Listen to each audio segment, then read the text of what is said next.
Mesdames, Messieurs, l'information en continu pour vous servir l'actualité en temps réel.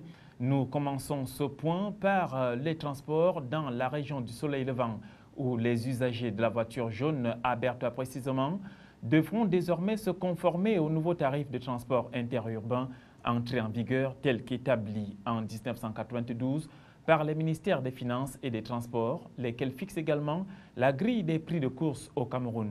Décision qui fait entendre des gorges chaudes au sein de la population dont le pouvoir d'achat est faible, alors qu'en face, transporteurs et propriétaires applaudissent et se frottent les mains. Le bureau Est du syndicat national des chauffeurs de taxi, cars, autobus et assimilés du Cameroun justifie cette stabilisation des prix à cause des interminables tracasseries policières omniprésentes sur le terrain. Depuis bientôt une semaine, l'on vit à Berthois au rythme des prix officiels des courses qui semblent être définitivement de retour.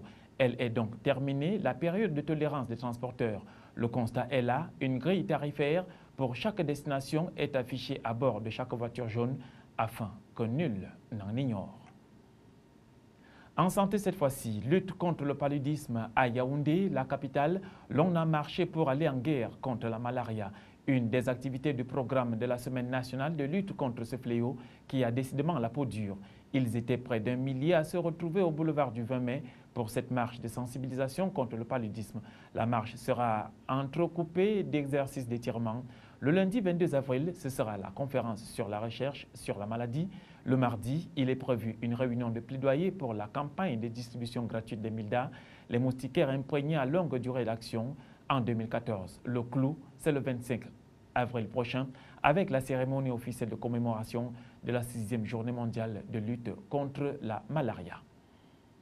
Restons dans ce même registre, cette fois-ci dans la région de l'Ouest. Les autorités de cette région sanitaire font le diagnostic des maladies tropicales négligées.